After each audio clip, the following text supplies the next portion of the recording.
လာပါရှင်ဆိုတော့ဒီနေ့စုရနေပြီးတော့ရန်ကုန်ကနေမှာထားရဲ့ပစ္စည်းဒီနေ့ပဲရောက်လာပြီပေါ့နော်ဆိုတော့ဒီနေ့ပဲအလုပ်ကပြန် T-shirt service point မှာကိုယ်တိုင် pick up လုပ်ပြီးတော့မှခု unboxing လုပ်ပါမယ်။မှဘယ်ကာကိုကမှာတာလဲဘယ်လောက်ကြာလဲဆိုတာနောက်ဆုံးမှဗီဒီယိုလေးမှာဆိုရင်ရှင်းပြသွားပါမယ်။ဆိုတော့အထက်မှာအရင်ဆုံးပါလဲဆိုတာရေးကြည့်ပါမယ်ဆိုတော့အရင်စိတ်ဝင်စားနေပါပြီ။ဒါငရုတ်သီးအစိမ်းမုံလားခွဲချမ်းမုံလားမသိဆိုတော့ဟင်းချက်လို့ရှင်သုံးဝင်ပါတယ်။စုရဟင်းရမ်းချက်ပါတယ်ဆိုတော့ဒီမုတ်တွေကအရန်မှသုံးဝင်ပါတယ်။အောက်ပြေကုန်ပြီ။ဒါကပါလေ။ဒါကလက်ဖက်6ပါ။လော်သင်းမွေးတဲ့လော်သင်းမွေးလက်ဖက်6 try ပါမယ်။ဒါ Jasmine green tea စပယ်မွေးလက်ဖက်6လက်ဖက်6ဘယ်နဲ့ဘူးဒါကတော့လက်ဖက်တွေထဲမှာအခုလောလောဆယ်အရန်ကိုမှတော်တော်လေးကိုကြိုက်တဲ့လက်ဖက်ဆိုရင်ဒါပါဥကာကာပါဥကာကာရဲ့ဒီအထုပ်သေးသေးလေးရဲ့တစ်ခါစားလေးပေါ့နော်အရန်လဲကောင်းတယ်တော်တော်လဲအရသာရှိတယ်သူ့ရဲ့ဒီလက်ဖက်ညိုလည်းအရန်လဲမခါဘူးပေါ့နော်ဆိုတော့အရန်မိုက်ပါတယ်ဒီကအရန်ကြိုက်ပါတယ်ဒါကတော့ရန်ကုန်မှာအရန်ခစ်စားနေတော့အရန်စားချင်တဲ့ဟာပေါ့နော်အခုမှစားရတယ်ဒါကတော့ဗာလဲဆိုမင်းသားကြီးငါအရေကုန်ကြော်ပါဒါငါရေကုန်ကြော်အဆက်ပေါ့နော်ဆိုတော့ပြီးရင် try မယ်နောက်ပြီးအရန်ကြိုက်တယ်ပွားလေးမုံဟင်ကဖြစ်ပါတယ်ဆိုတော့အများကြီးပဲပွားလေးကိုတော့ special ကြိုက်တယ်သူကငရမ်းများနဲ့မုံဟင်ကဆိုတော့အရန်ကောင်းတယ်ဒါကတော့အကြည့်ပါအာလူကြော်အချိုပါဒါမင်းသားကြီးဘာလဲဒါဘာကြောက်လဲငရမ်းကြောက်နဲ့တူတယ်ဒါမင်းသားကြီးငရမ်းကြောက်ပါမင်းသားကြီးဖန်ပါမင်းသားကြီးတစိမ့်တွေအရန်ကြိုက်ပါတယ်ဆိုတော့ဒါကတော့ပဲပြုတ်စားဖို့ပဲပေါ့နော်အဲ့လိုမရှိတာကြီးမှာဒါကလည်းငါးရီကိုကြော်ပါပဲနောက်ပြီးဒီမှာမုံရွာအညာမုတ်ကလပဲဖရာကြော်မုတ်ပါစားကြည့်ပါမယ်ရှင်ဒါကတော့ပရဲကောမုတ်ဟင်းချိုတွေပါချက်လို့ရှင်ဒီဟာထည့်လိုက်လုံးဝမိုးအေးလေးမှာပွင့်ထွက်ဦးအားဖြစ်သွားမယ်ဒါကတော့ကြက်သွန်အဖြူကြော်ပေါ့နော်မွေးငါနဲ့စားဖို့ပါဒါကတော့ငကြီးချက်တိုက်ပါအ6လမ်းလာငကြီးချက်တိုက်ကိုဟုတ်ကြစားမယ်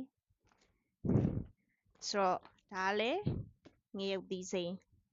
အ6ပေါ့နော် sorry ငရုတ်သီး6ပါဒါကတော့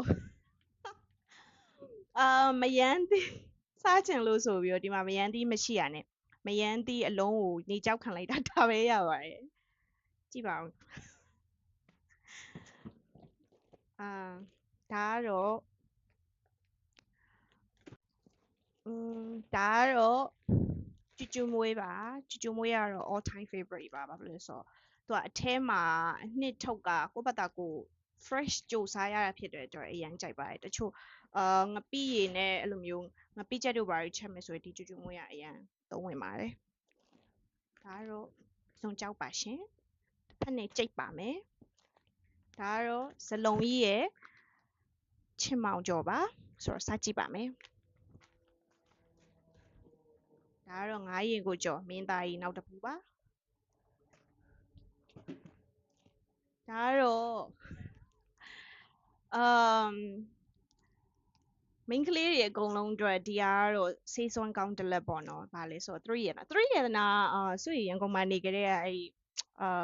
သုံးဘူးတွေကြိုက်တယ်ပေါ့ဒါပေမဲ့ခဏလောက်ပဲသုံးပြီးတော့ပြန်ပေါက်လာပြီဆိုရင်သုံးတော့ဘူးပေါ့နော်ဆိုတော့အခုပြန်သုံးပါပြီအခုဒါကတော့ကြိုက်ဆုံးနဲ့အစားချင်ဆုံးပေါ့နော်စိတ်လက်ဖက်ထောင်ပါရှင်ဒါကတော့မောင်ကောင်းရဲ့စိတ်လက်ဖက်ထောင်ပါ try ပါမယ်ကိုမောင်ကောင်းရဲ့ဒါကတော့မင်းသားကြီးရဲ့ချင်မောင်ကျော်ပါကျမကလုံးဝမင်းသားကြီး fan ကြီးစား fan ကျမမေကလည်းဒါကြီးပဲထည့်ပြီးရဒါပဲစားတာဒါကတော့ပစွန်ကြောက်ငပြကြီးကျော်မင်းသားကြီးရဲ့ပစွန်ကြောက်ငပြကြီးကျော်ဒါလည်းအများကြီးပဲ okay မင်းသားကြီးရဲ့ ငကြီး60ချင်းပေါင်ကျော်ဒါတော့စိတ်ဝင်စားတယ်ဒါမင်းသားကြီးရဲ့ငန်ဒီတူခင်မွန်းကျင်ကျော် oh look at the color I'm starving အရင်ဘိုက်တောင်စားတယ်ထမင်းချတာအပြင်ဒါကြီးအကုန်လုံးနဲ့နေစားမယ်ဒါမမများရဲ့ပြားရည်ရှောက်မြင်ပါဒါတော့အလုံးမအိတ်ချင်ဒါစားရမယ် okay ဒါကတော့ကြောညာသူတို့အဲ့ဒီ Facebook တို့အဲ့ဒီ YouTube တို့ TikTok တို့sorry YouTube တော့မဟုတ် TikTok ရဲ့ Facebook မှာအဲ့လိုမျိုးစားပြတာလေးတက်လာဒီလေးကြော်ရဲ့ကလက်ချက်အနှစ်ဆိုတော့ဒါအရန် try ကြည့်ချင်တယ်ဘာဖြစ်လို့လဲဆိုတော့ဆွေရအဲ့ဒီဆွေမွန်ကလက်ချက်လေးအဲ့ဒါစားဖို့ရအဲ့ဒါအရန်ကြိုက်တယ်အဲ့ဒီဟာနဲ့အရသာမျိုး taste တူမတူ try ကြည့်မယ်တူအောင်ချက်ကြည့်မယ်ကွာဒါကတော့ငယ်ဘဝအလွန်ပြီးရှူရှက်လက်ဖက်ပါရှူရှက်ကတော့ဘယ်ချိန်စားအရန်ကြိုက်ထဲမှာပါသေးလေဒီတပုံးလုံးကတော့ဒီထုတ်ပစ္စည်းလေးတွေနဲ့ပဲပြီးတော့ပါပြီဆိုတော့နောက်တပုံးဆက်ဖောက်ပါမယ်သူ66ပေါင်ဆိုတော့သူကတပုံးနဲ့အရင်တော့ဆိုရင်မှာတော့တပုံးနဲ့လာရအခုတော့ဒီတစ်ခါနှစ်ပုံးခွဲလာရပေါ့နော် okay ရေးပါဒါ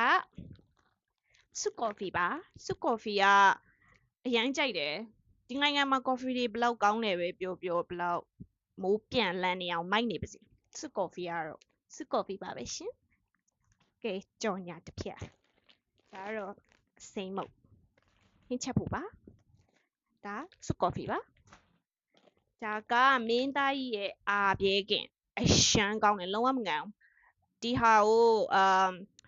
ဟင်းချက်ချင်တဲ့ရက်တွေဆိုလို့ရှိရင်စီလေးနည်းနည်းထည့်ပြီးတော့ microwave နည်းနည်းလုပ်လိုက်လို့ရှိရင်ကျွတ်ရွပြီးတော့မှအရှမ်းမိုက်အရှမ်းကောင်းသမင်းစီစမ်းလေးကိုစားလေးဖြူပြီးအဲ့ဒါလေးနဲ့ဆို okay ဒါကတော့ဘာကြောက်လဲငရမ်းကြောက်ထင်တယ်ဒါကတော့ငရမ်းကြောက်အရှမ်းကြောက်စားမယ်ဒါကပါလေအိုးငရွှေငရုတ်သီးစိမ့်ချက်မင်းသားကြီးပါပဲရှင်မင်းသားကြီးတစ်စိတ်ငရွှေငရုတ်သီးစိမ့်ချက်ကလေးပါရမ်းပြောနေပြီဒါကတော့ကျူမွေးတော့နောက်ထပ်မဟုတ်ပါတူတူပဲဒါနောက်ထပ် packaging အသစ်နိုင်ပါကျူမွေးဒါကတော့ငပုတ်6ကြော်ဒါကတော့အရင်ကြော်ပေးရလားသူဆိုင်ရောက်ဝယ်ရလားမသိဘူးဘာတစ်စိမ်းမှမပါတော့လေဒါလေးလေးစားကြည့်ပါမယ်ငပုတ်6ကတော့အရင်ကြိုက်ပါတယ်ဒါပွားလေးပသိမ်ရှယ်ငရုတ်သီးအလုံးပုတ်ဒါကတော့ပွားလေးမွေးငါးဆိုင်ရောက်ဝယ်လာနေတူပါတယ်ငရုတ်သီးမဟုတ်ပါဘူးနော်ဆိုတော့ဒါလေးစားကြည့်ပါမယ် I wish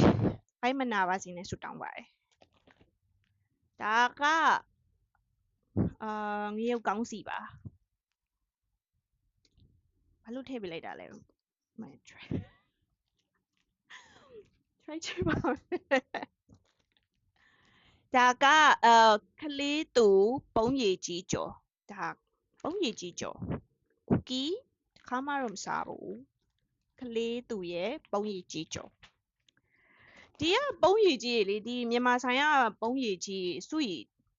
မှာစားဘူးတယ်ပုံရည်ကြီးအထက်မှာမှုတွေပါလာသီလားဒါမှမဟုတ်သူတို့ဆိုင်မှာပဲအထားကြတာလားဒါမှမဟုတ်ဟိုမြန်မာပြည်မှာတည်းကလာကြတဲ့အထားကြတာလားမသိဆိုတော့ဒီကမှာစားတဲ့လူတွေကခံရတယ်ဆိုတော့အထဲမှာ9တုပ်ဝယ်9တုပ်လုံးလွတ်ပြရတယ်အထုပ်ကြီး9တုပ်မှာအထဲမှာသူကထုတ်10တုပ်လားမသိပါအကုန်လုံးလွတ်ပြလိုက်ရတဲ့အထဲမှာမှုတွေတက်ပြီးတော့အရသာဘလို့မှစားလို့မရဘူးချင်းဆုပ်ပြီးတော့မှဆိုတော့ဒီကပုံရိပ်ကြော်ရမ်းကြောက်ပါတယ်မှာစားအောင်ဆိုတော့ဟိုတော့လက်ဆက်လေးစားရပါပြီဒါငရွှေရုပ်ဒီစိမ့်ချက်ပါပဲโอเคဒီမှာဆွေ high school တော့ဆိုလို့ရှိရင်အရန်ကြိုက်တဲ့အာလူကြော်ရှိအဲ့ဒါပါလဲဆိုဆီယာမာလေးဒါကဆီယာမာလေးလိုမျိုးပဲအာလူချောင်းအဲ့လိုမျိုးပစ္စည်းလေးပေါ့နော်အဲ့ဒီဟာလေးကိုအရန်ကြိုက်တာအဆက်ပါစားပါမယ်โอเคဥဆက်ကြီးစနွေးမုတ်ပါဥဆက်ကြီးရဲ့စနွေးမုတ်ပါအယောင်ကတော့အရန်လာပါတယ် ဒါကပင်လုံသူရဲ့ပဲနှစ်ပြန်ကျော် okay လက်ဖက်နဲ့စားပါမယ်ရှင်ဒါကဒွေးလေးယူပက်ကက်ကျော်packaging ကဘူးလေးနဲ့ပေါ့နော်ဒါထဲကတော့ဖောက်တော့စားသေးတော့မဖောက်သေးဘူးပေါ့နော်တော့ကြပြုတ်ပါမှာဆိုတော့ဒါငရုတ်ကောင်းစေးဖြူမဝေးငရုတ်ကောင်းနေများလိုက်တာစီရောအမောက်နေရော oh my god ဒါလည်းငရုတ်ကောင်းဒါကနန်းတပြေရဲ့ရခိုင်မုတ်တီဟင်းအနှစ်6ပါဆိုရကြိုက်တဲ့ရခိုင်မုတ်တီနောက်ထပ်အဲ့ဒီတော့အထုပ်ကိုဟာကိုရင်နွေးပွက်ပွက်ဆူတဲ့ကိုခါတဲ့အမှုန့်ထည့်လိုက်တာနဲ့ချက်ချင်း ready made စားလို့ရတဲ့ဟာရှိအဲ့ဒါအိမ်စီစိန်အဲ့ဒီတစ်စိတ်အရှမ်းကောင်းတယ်ဆိုရခိုင်မုတ်တီမတောက်ချင်မှဒီတိုင်းမိုးတွေပါအေးလို့ရသည်ဥတုကနည်းနည်းလေးချက်စိတ်စိတ်ဖြစ်လို့ရှင်လူကချွတ်ထွက်ပြီးတော့မှလူပူပူဆက်ဆက်လေးစားခြင်းရင်အဲ့ဒီဟာလေးကိုချက်ချင်းရင်နွေးလေးဖြောပြီးတော့အိမ်မှာရှိတဲ့အရွက်တစ်ခုခုထည့်ပြီးပြုတ်စားလိုက်ရင်သူကရခိုင်မုတ်တီမှမဟုတ်ဟင်းရည်လိုမျိုးလေးတောက်လို့ရတယ်ပေါ့နော်ဆိုတော့အဲ့ဒီဟာအရှမ်းကောင်းတယ်အဲ့ဒါ recommend ဒါပေမဲ့ဒီမှာတော့မပါဘူးပေါ့နော်အိမ်မှာဝယ်ထားတာရှိလို့ပါဒါကပွင့်ဦးရဲ့ရခိုင်မုတ်တီဟင်းရည်ဒါလည်းနောက် brand တစ်မျိုးပဲပေါ့နော်ဒါလည်းစကြည့်မယ်ဒါကတော့လုံးဝအညာရဲ့ညောင်ဦးပုံးရည်ကြီးပါငိမ့်နဲ့အစီအနှစ်တန့်ဆိုပဲ okay စားမယ်ဒါကနှမ်းပါပိုးရတာမှားရတာတွေကနည်းနည်းအရင်အသေးစိတ်တွေဖြစ်နေရောကောက်ကိုတော့နည်းနည်းပြီးမှနောက်ဆုံးမှဘယ်လောက်ပိုးရှင်းရလဲဆိုတော့ပြောပြမယ်နော်ဆိုတော့ဒါစိုးမွန်းထွန်းရဲ့ဟင်းမွေးမဆလာရဲ့ဒါဘိတ်မဆလာဆိုရင်အမေကိုမှာလိုက်တော့ဘိတ်မဆလာလို့မှာလိုက်တာပေါ့နော်ဒါဘိတ်မဆလာလားမဆလာလားဆိုတာဟင်းချက်ကြည့်မှပဲသိမှာပေါ့နော်ဒါကတော့နောက်ထပ်တစ်စိတ်တစ်မျိုးပါဒီမှာ Ryan Myanmar Teammates ဒီကဘာမှမဟုတ်အာတာပြေတောက်ချင်လို့မှာလိုက်တာဒီကလက်ဖေးကိုဟာကိုလှုပ်တောက်လို့လဲရတယ်ပေါ့နော်ဒါပေမဲ့လက်ဖေးကြောက်တယ်နည်းနည်းအရသာနည်းနည်းတိတ်မတူလို့ပေါ့နော်ဆိုတော့ okay တောက်ကြည့်မယ်ကွာဆိုရင်မှာလိုက်ပါဆိုတော့ဒီထဲမှာလည်းဒီလိုပဲအဲ့လိုပစုကယူအထုပ်ပစ္စည်းလေးတွေအများကြီးပဲเนาะဆိုတော့ဒီ66ပေါင်နှစ်ပုံးကတော့ဒီတခါစားအထုပ်ကလေးတွေနဲ့ပြီးသွားတာပေါ့เนาะဒါပေမဲ့တချို့ဟာတွေလည်းသုံးဝင်တာတွေလည်းအများကြီးပါပဲဆိုတော့နောက်တစ်ခုဘာလဲဆိုတော့အင်ချီစုရင်မေအင်ချီပို့ပေးလိုက်တာလေတပုံးစာလောက်ရှိရဲ့သူ့မှာ4-50ဝင်မှာဒါပေမဲ့သူထိတ်များသွားနေတူရယ်ဆိုတော့ပို့ပေးတာကိုကျေးဇူးမတင်တာတော့မဟုတ်အရင်ကျေးဇူးတင်တယ်ဒါပေမဲ့ဘုံဖောက်လိုက်တဲ့ချိန်မှာအင်ချီတွေကတပုံးစာလောက်ထွက်လာတာပေါ့နော်ဆိုတော့ okay ဒီတစ်နှစ်ကတော့အင်ချီမဝယ်တော့ဝယ်မဝတ်တော့ပေါ့နော်ဒါပဲဝတ်တော့မယ်ဆိုတော့အရန်ကြိုက်တဲ့ခြိသားတွေပဲဆိုတော့အရန်ပြင်သွားလဲဒါပဲဝင်မယ်အိမ်မှာနေလဲဒါပဲဝင်မယ် okay ဆိုတော့ချုပ်ပြီးတော့ချုပ်ပေးတဲ့ဟာကြီးလည်းပါတယ်ဒီတိုင်းဆိုင်ရနေဝယ်တဲ့ဟာကြီးလည်းပါတယ်ဆိုတော့ကြည့်ရအောင်နော်အခုဒီပန်းရောင်လေးနဲ့စမယ်ပေါ့နော်တရားလေးချုပ်ပေးတဲ့အန်တီကလေလက်ရအရန်တည်တတ်တယ်ပြီးတော့ဒီချုပ်ထားတာလေးကအရန်ဘယ်လိုပြောမလဲစမ်းတယ်ပေါ့နော်ဒီလိုဟာမျိုးအဲ့လိုမျိုး one set ဝေးရလိမ့်မယ်လို့မတွေးမိဘူးပေါ့နော်ဒါပေမဲ့သူချုပ်ထားတာလေးကြည့်လိုက်ဒီကအဲ့လိုမျိုးဟိုရှင်ဘုံလိုမျိုးလေးပေါ့နော်ဒီမှာဆိုရင်ဒီမှာကြည့်ဒီမှာဆိုရင်လို့ပန်းပွင့်လေးတွေအလုံးလေးတွေဒါအရန်ချစ်ဖို့ကောင်းတယ်အရန်အနုစိတ်တယ်ပေါ့နော်ဆိုတော့ချစ်ပေးတဲ့အန်တီကိုအရန် thank you ပါကြိတ်ပါရဲ့ကောက်ဝတ်ပါမယ်ဆိုတော့ဘောင်းမီလေးဆိုလေအရန်ချီဆိုတော့အရန်အေးတယ်အရန်လဲအားကောင်းတယ်နောက်တစ်ခုကကြောက်လို့ချီဘောင်းမီအဲ့လိုမျိုးအကုန်အယောင်စုံပေါ့နော်ဒီမှာပန်းရောင်အပြာဒီမှာအများကြီးပဲနည်းနည်းပဲရှိတယ်ဒီဟာတွေဆိုလို့ရှိရင်အပေါ်မှာလို့ပြက်ကလေးနဲ့ဝတ်လို့ရှိရင်အရန်စံကြရပေါ့နော်ကိုဒီဇိုင်းနဲ့ကိုပေါ့နော်အများနဲ့မတူချင်တော့ဆိုတော့ဒါလေးဆိုလေလုံးဝချီအစ်စ်လို့ကော်လန်လေးနဲ့ဖြူလေးပေါ့နော်အရန်လာ ဆိုတော့ကြိုက်ပါတယ်ဆိုတာထက်အရမ်းကြိုက်ပါတယ်ဆိုရလို့အဲ့လိုပေါ့ပေါ့ပါပါချီအဲ့လိုမျိုးလေးတအားကြိုက်ရဒီနိုင်ငံမှာလေအဲ့ချီသားအင်ကြီးอ่ะဘာလို့ဈေးကြီးမှမသိအရမ်းဈေးကြီးရဒီက labor cost ကြောင့်ဈေးကြီးရလားဒါမှမဟုတ်ဒီလိုမျိုးချီမရှိလို့ပဲဈေးကြီးရလားတော့မသိဘူးဆိုတော့မြန်မာပြည်ကချီသားကြတော့အရန်ပေါ်တယ်တကယ်လဲ quality အကောင်းစားပေါ့နော်ဆိုတော့ကိုယ့်ရဲ့နိုင်ငံပြည်တွင်းဖြစ်ကလေးကိုအားပေးပါတယ်ဆိုတော့အများကြီးပါပြည်တွင်းဖြစ်လေးတွေပြီးတော့ဒီမှာပြည်တွင်းဖြစ်နောက်တစ်ခုကဘာလဲဆိုတော့မြန်မာရိုးရာချီတဲ့ဆောင်ချင်းအကြည့်ဒီဟာလေးလိုမျိုးအိမ်မှာခင်းအိတ်တာပဲဖြစ်ဖြစ်ဒါမှမဟုတ်ဖျားရှိခိုးတဲ့ကအဲ့ဒီအောက်မှာခင်းတာပဲဖြစ်ဖြစ်ဆိုအရန်သုံးဝင်ပါတယ်လုံးဝချီအစ်စ်ပါအရန်ခါလေးကိုကအဲ့ဂုံးကတ်ဆောင်အကြီးတွေခြုံရတာပူလို့ရှိရင်ဒီလိုချီအေးအေးလေးနဲ့ခြုံပြီးတော့အိတ်လို့ရရင် share ပါပဲဆိုတော့ဒါလေးလည်းအရင်ကြိုက်ပါတယ်ဒါကတော့ဆိုရင်တငယ်ချင်းကိုလက်ဆောင်ပေးဖို့ဒါလည်းပြည်တွင်းဖြစ်ပါပဲ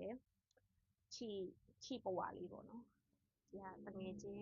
တီးလက်ဆောင်ပေးဝယ်ထားတာပါဆိုတော့အားလုံးကတော့ဒါပါပဲ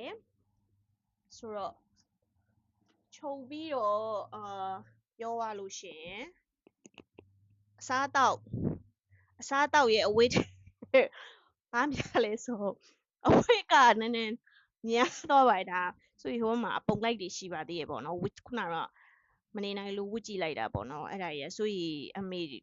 သူခေါင်းဝင်တွေလည်းထည့်ပေးလိုက်တယ်ပြီးတော့ဘောင်းမီတွေလည်းအများကြီးပဲဆိုတော့အစားအသောက်တွေလည်းမှားတာအစုံပါတယ်ပေါ့နော်ဆိုတော့အစုံစားမယ်ဘယ်ကမှာတာလဲဘယ်လောက်ကြာလဲဘယ်နှစ်ရက်စောင့်ရလဲဆိုတာဆိုရင်ဒီဗီဒီယိုလေးမှာအသေးစိတ်ပြောပြပါမယ်ဆိုတော့မှာတာကကြတော့ဆိုရင်အဲ့ဒီ express and ဒီဒေါ်နီနီစီကနေပြီးတော့မှာတာပေါ့နော်သူကဆူရီတို့အိမ်နဲ့လည်းနီးတယ်သွားပို့ရတာအရန်လွယ်တယ်ပေါ့နော်အန်တီကဘယ်လောက်စိုက်လဲဆိုရင်သူကဒီ66ပေါင်ကို15သိန်း8000ခွဲဒါပေမဲ့ဆူရီအမေကပို့တာနည်းနည်းလွန်သွားတယ်ဆိုတော့နည်းနည်း66ပေါင်ကျော်သွားတယ်ပေါ့နော်ဆိုတော့ဘယ်လောက်ရှင်းလိုက်ရလဲဆိုတော့18သိန်းကျော်ကျော်လောက်ရှင်းလိုက်ရတယ်ပေါ့ဒါပို့ကပဲပါသေးရပေါ့နော်ဆိုတော့အစားအသောက်တွေရဲ့ဒီအဝတ်စားဝယ်တိုင်းပါညာအားလုံးပေါင်းပေါင်းလိုက်လို့ရှိရင် total ဒေါ်လာနဲ့ပဲတွက်မယ်ဆိုဒေါ်လာ900လောက်ဆိုရင်ကုန်သွားတယ်ပေါ့နော်ဆိုတော့ကုန်သွားတယ်ဆိုမဲ့ဒီငွေရဒီမှာတစ်ပတ်လောက်နဲ့ပြချလို့ရတယ်ဆိုတော့ဒီအစားအသောက်တွေကကြတော့ကိုစားချင်တဲ့အချိန်စားလို့မရတဲ့အစားအသောက်တွေဆိုတော့တန်လားဆိုတော့ဆွေအတွက်အရန်တန်ပါတယ်ဆိုရင်အမြဲမှာစားရတစ်နှစ်ကိုမစားဘူးဆိုတော့အနည်းဆုံးတစ်နှစ်ကိုတစ်ခါလောက်မှာစားရပေါ့နော်အရင်တော့ဆိုရင်2ခါ3ခါလောက်အဲ့လိုမျိုးမှာစားရဲအခုကတယောက်တည်းလဲဖြစ်တာရဲ့ဒီအိမ်အပြောင်းရွှေ့ပစ္စည်းတွေနေရာအဲ့လိုမျိုးရွှေ့နေရတဲ့တင်ကိုမှအချိန်မရတာရဲ့ဆိုတော့ဒီမြန်မာစားတောက်တွေမမစားဖြစ်ဘူးပေါ့နော်ဒီတိုင်းပဲကိုယ့်ဟာကိုအလွယ်တကူချက်စားလိုက်တာအဲ့ဒါပတ်စံပုတ်ကုန်တယ်ဆိုတော့ငါမပဲစားလိုက်တော့မယ်ဟာဆိုပြီးတော့အဲ့ဒါနဲ့မှာစားလိုက်တာဆိုတော့အဲ့လောက်ပေးရပါတယ်ဆိုတော့တန်ပါတယ်အရန်လဲကြိုက်တဲ့အစားတောက်တွေပဲဆိုတော့အရန်ပျော်ပါတယ်ကိုမြန်မာအစားတောက်ကိုဘယ်လိုပြောမလဲဟို line box ဖောက်ရတယ်လို့ပဲထပ်ပို့ပြီးတော့ပျော်ပါတယ်ပေါ့နော်ဆိုတော့ဒီကမြန်မာဆိုင်တွေကမှာစားလို့မရဘူးဆိုတော့မှာစားလို့ရတယ်ဒီမှာလဲဟိုမြန်မာဆိုင်တွေတော်တော်များများရှိပါဒါပေမဲ့အဓိကကတော့ quality ပေါ့နော် quality ကကြတော့အရန်စကားပြောတယ်ကိုအမေချက်ပေးလိုက်ကိုအမေလက်နဲ့ထိလိုက်တဲ့အရာပိုပြီးစားကောင်းတယ်လို့ပိုပြီးတော့လေဟိုဘယ်လိုပြောမလဲစားရတာအရသာရှိလို့ခံစားရတယ်ဒီမှာမရှိဘူးလားဆိုတော့ရှိရဒါပေမဲ့တချို့ဆိုင်တွေကကြတော့နည်းနည်းဒိတ်လွန်တာတွေဒိတ်ကြော်တာတွေရှိရပေါ့နော်အဲ့ဒါကြီးကြတော့စွီတို့ဒီဝယ်တဲ့လူအတွက်ကြတော့အစင်လဲမပြေဘူးပိုကိုဆန်ကောင်က900ကျော်မနဲ့ပေါ့နော်ပြီးတော့ဒီမှာကိုကဒေါ်လာနဲ့ဝယ်ပြီးစားရတာမြန်မာငွေနဲ့ဝယ်ပြီးစားရတာမဟုတ်ဒါဆိုရင်မြန်မာငွေနဲ့ဝယ်ပြီးဆိုအများကြီးရတယ်ဆိုတော့ကို့အတွက်တန်တယ်လို့ခံစားရပေါ့နော်တစ်ခါပဲမှာပြီးတော့ဆိုတော့ဒီ DHL နဲ့ပို့တာအရန်မြန်တယ်ပြီးတော့အရန်စိတ်ချရတယ်ပြီးတော့အဲ့ဒီကာကိုအန်တီကအရန်သဘောကောင်းပါတယ်သူ့ ဘယ်ချိန်ဘယ်လို question ပဲမေးမေးအမြဲ response လုပ်တာအရန်ချူချူတာတာနဲ့အရန်ဘယ်လိုပြောမလဲအရန် friendly ဖြစ်တယ်ပေါ့နော်ဆိုတော့ recommend ပေးပါတယ်ဒီခါကိုဆိုတော့ဒီနေ့ဗီဒီယိုလေးကတော့ဒီလောက်ပါပဲအားလုံးပဲကြည့်ရှုပေးရတဲ့အတွက်အများကြီးကျေးဇူးတင်ပါ